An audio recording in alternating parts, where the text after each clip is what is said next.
రూపాయలు అమ్ముతున్నారంట, నీకు ఇస్తారు తీసుకొచ్చారు. పైన పెట్టేస్తాం, కెమెరాలో పక్కన పడేసుకుంటాం.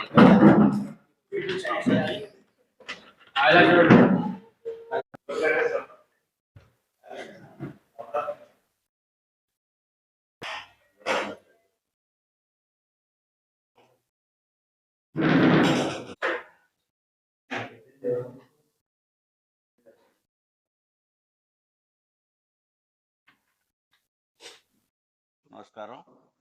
మరి ఈ రోజున ముఖ్యంగా ఈ యొక్క ప్రెస్ మీట్ రాష్ట్ర బడ్జెట్ పైన మరి కూటమి ప్రభుత్వం వచ్చిన తర్వాత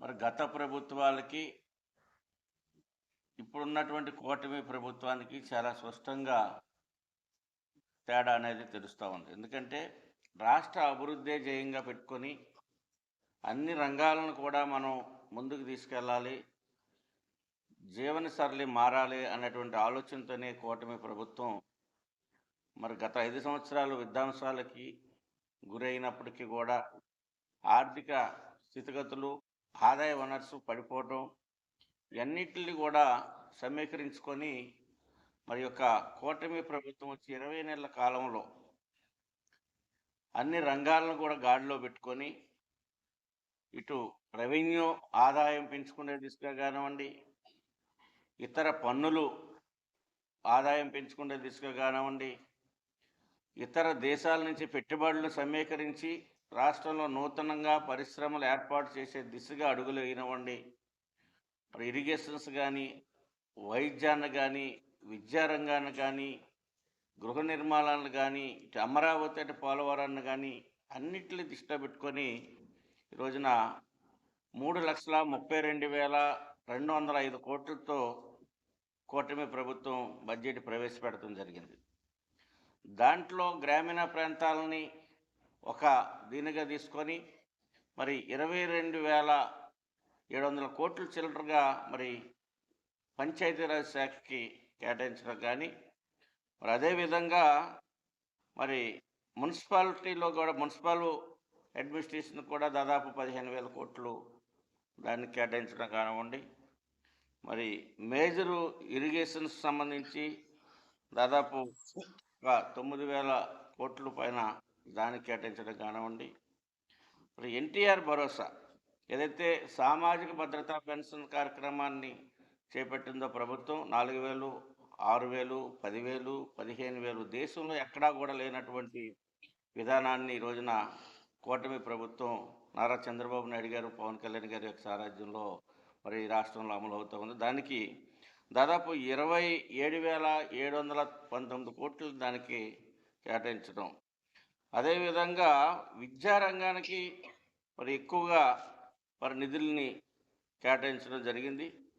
ఇవన్నీ కూడా ఒకటొకటిగా మనం చూసుకుంటే జనవనరుల శాఖకు సంబంధించి దాదాపు 18,300 కోట్లని జలవనరులకు కేటాయించడం కానివ్వండి, మరి అమరావతికి 6,000 కోట్లు, మరి అదేవిధంగా పోలవరానికి 6,105 కోట్లు, అదేవిధంగా మరి అన్నదాత సుఖీభావకి 6,600 కోట్లు.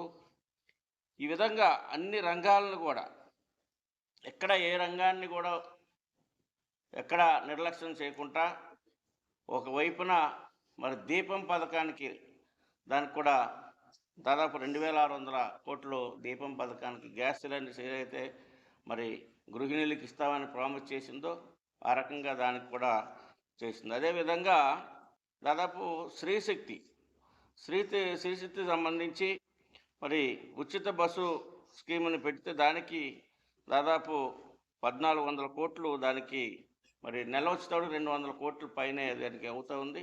దానికి 14,000 కోట్లు దానికి కూడా మరి కేటాయించడం జరిగింది.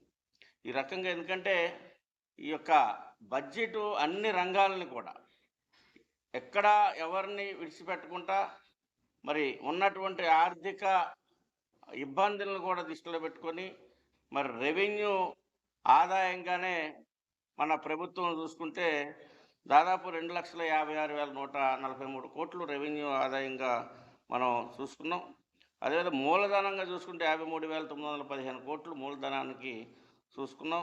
ద్రవ్య లోటు ఈ రోజున 75,668 కోట్ల రూపాయలు ఉన్నప్పటికీ ఈ రకంగా దాదాపు చక్కగా ఒక అవగాహన ఉన్నటువంటి ప్రభుత్వానికి, అవగాహన రహితంగా ఉన్నటువంటి ప్రభుత్వాలకి వ్యత్యాసం అనేది చాలా స్పష్టంగా ఈ యొక్క బడ్జెట్లో కనిపించింది. ఎందుకంటే ఒక విజన్, ఆశయం అన్ని జోడై రాష్ట్ర ప్రజల యొక్క అభివృద్ధి ధ్యేయంగా ఆలోచన విధానాల్ని మరి రేకెత్తిస్తున్నటువంటి ప్రభుత్వం అనేది చాలా స్పష్టంగా ఈరోజు చూస్తున్నాం. ఇవన్నీ కూడా చూసి ఈ రోజున వైఎస్ఆర్ పార్టీ నాయకులు, మాజీ ముఖ్యమంత్రి గారు జగన్మోహన్ రెడ్డి గారు కానీ, వారి యొక్క నాయకులు కానీ వారి యొక్క గళాన్ని ఈ రోజున రాష్ట్రం మీద, రాష్ట్రాన్ని విచ్ఛిన్నం చేయాలి, రెచ్చగొట్టాలి, గొడవలను ప్రేరేపించాలి, ఎక్కడ అభివృద్ధి అనేది ప్రజల దగ్గరికి చేరకూడదు, అభివృద్ధి జరుగుతుందన్నటువంటి విషయాన్ని, కమ్యూనికేషన్ ప్రజల దగ్గరికి వెళ్ళకుండా దాన్ని తప్పుదోవ పట్టించే విధంగా ఈ రోజున వైఎస్ఆర్ పార్టీ ప్రవర్తిస్తూ ఉంది. ఈరోజు విద్యారంగంలో కానీ, వైద్య రంగంలో కానీ పెను మార్పులు తీసుకొస్తూ ఉంది ప్రభుత్వం. అదేవిధంగా వ్యవసాయ రంగానికి కూడా పెద్దపీట వేసి వ్యవసాయ రంగాన్ని ఆదుకునే దిశగా ఈ రోజున విద్యలో, అదేవిధంగా టెక్నాలజీ తీసుకొచ్చి ఏఐ కానీ మరి ఎన్నిటిని తీసుకొచ్చి ఈ రోజున ఆంధ్రప్రదేశ్లో ఉన్నటువంటి యువకుల యొక్క భవిష్యత్తుని రాబోయే తరానికి సరిపడే విధంగా మరి వాళ్ళని తయారు చేయడంలో కానీ మరి అన్ని రకాలుగా ఈ రోజున రాష్ట్ర ప్రభుత్వం రాజకీయాలు పక్కన పెట్టి ఏదైతే మనం రాబోయేటువంటి జనరేషన్కి మంచి వేదికనివ్వాలి, మంచి సమాజాన్ని ఇవ్వాలి, మంచి ఆంధ్రప్రదేశ్ని ఆర్థిక పరిపుష్టితో కూడినటువంటి ఆంధ్రప్రదేశ్ని అందించాలన్నటువంటి లక్ష్యంతో ఈ రోజున కూటమి ప్రభుత్వం మరి చంద్రబాబు నాయుడు గారు, పవన్ కళ్యాణ్ గారి యొక్క సారథ్యంలో వాళ్ళు నడుస్తూ ఉంది. దేశం ఆంధ్రప్రదేశ్ వైపు చూస్తూ ఉంది. ప్రపంచ దేశాలన్నీ కూడా ఈ రోజున అమెరికా కానీ అగ్రరాజ్యాలన్నీ కూడా మరి ఆంధ్రప్రదేశ్లో పెట్టుబడులు పెడితే మన పెట్టుబడికి ఎక్కడా కూడా నష్టం వాటిల్లకుండా లాభాలు ఉంటుంది, అక్కడ సెక్యూరిటీ ఉంది, ఆంధ్రప్రదేశ్లో మన పెట్టుబడికి భద్రత ఉందన్నటువంటి ఆలోచనతో ఈ రోజున మరి ఆంధ్రప్రదేశ్ వైపు చూస్తున్నటువంటి పరిస్థితిలో వైఎస్ఆర్ పార్టీ ఇప్పటికైనా బుద్ధి తెచ్చుకోవాలి. ప్రజల పక్షాన మాట్లాడాలి, ప్రజా సమస్యలపైన మాట్లాడాలి, అసెంబ్లీకి పోవాలి. ప్రజలు ఎన్నుకున్నారు, అసెంబ్లీలోకి వెళ్ళి అధికార పార్టీ ప్రభుత్వం ఏదైనా తప్పు చేస్తే దాన్ని నిలదీసేటువంటి పరిస్థితి అసెంబ్లీలో ఉండాలి. వాళ్ళ సంఖ్యాబలం ఉందని శాసన మండలికి వెళ్తున్నారు కానీ అసెంబ్లీకి వెళ్ళకపోతున్నారు. ఒక్క మనిషి ఉన్నా కానీ పోరాడాలి, అది పోరాట తత్వం అంటే.